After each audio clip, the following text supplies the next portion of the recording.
we've learned to dig for roots when we minister to people. Now, people come to me and they begin to tell me what their problems are. We usually have a counseling session along with the ministry. And they're usually talking about things that are on the surface of their life, rather than things that are really down below the surface, things we'll call root problems. You know, a tree is a good illustration of what we're talking about. Suppose you've got a tree and you consider that an evil tree and a bad tree, and I want to get rid of that bad tree. So how are you going to get rid of the bad tree?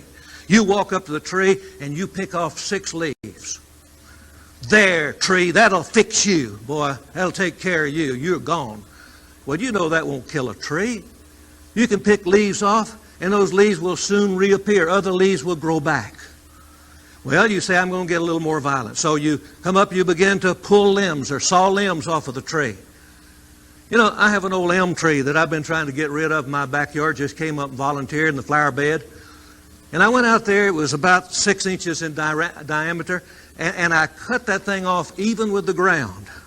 And I thought, well, I've really fixed that tree.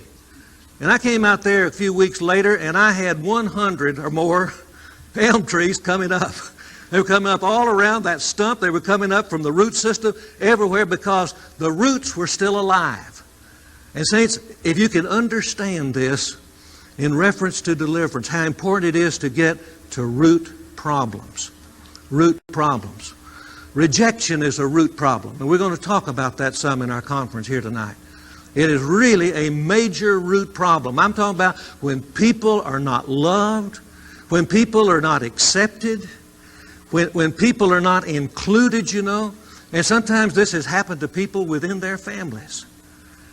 You know, some interesting things happen in the ministry of deliverance. You get your entertainment and a lot of interesting things come up. I remember getting a telephone call. I had this fellow on the telephone calling long distance identified himself as Michael. Well, I thought, you know, first of all, I hear the word Michael. That's a Christian name or a Bible name, and certainly this young man must have had some kind of good family ties or something. And then the very next sentence, he said, I am Michael the Archangel. And, you know, I began to feel kind of important, you know. How many people, you know, get telephone calls from archangels? And I said, well, Michael, why did you call me? And Michael said, well, I went to talk to my pastor the other day. Now, I got a little ding-dong on that one. You know, what's this archangel doing with an earthly pastor? Anyway, he said he went into the pastor's office and he told the pastor, he said, I am Michael the Archangel. And the pastor said, you're no such thing. You are deceived. Get out of my office. He said, he ran me off. He said, I went over to another town, and I went to a pastor in a neighboring town. And I made an appointment, went into his office. And I told him, I said, I'm Michael the Archangel. And you know, that pastor treated me just like the other one did. He totally rejected me. He told me I was deceived and get out of his office. I was no such thing. He didn't have time to fool with me. I said, well, Michael, why have you called me? Well, I wanted to see what you thought. Do you know who I am? Now, I know who I am. I'm Michael the Archangel. But do you know who I am? I said, Michael, I just have one question. Yes, sir? I said, what kind of relationship have you had with your earthly father? He said, my father never loved me. I said, Michael, the reason that you feel like it's important for you to be an archangel is because you were rejected by your father.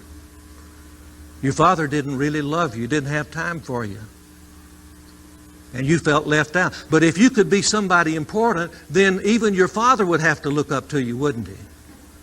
And I began to talk to Michael like that, and after a while Michael said, Brother Frank, I can tell that you really love me. And I said, that's right, Michael. I really do love you, and that's the reason I'm talking to you and telling you the truth. Because it's only as you know the truth that you can be set free. And I was able to pray for Michael over the phone. I was able to minister some deliverance to him and set him free from that power of rejection and from the deception that he had fallen into. Now, I'll give you that story to illustrate what I've just said. that sometimes we're looking at people's lives and we look at the surface thing. Here's somebody that's in deception. That makes me uncomfortable. I don't want that kind of person around me. So what I do, I reject him. Get away from me. Go somewhere else. Don't bug me. I'm not going to have time to fool with that. When all the time that is only a reflection of a deeper problem. If you tried to deal with just a deception, you'll be dealing with the leaves and the limbs on the tree, or maybe even the trunk of the tree. But the real problem is at the root. And that's what you've got to deal with if you're going to really minister effectively to somebody and to draw them out of the dilemma in which they've fallen.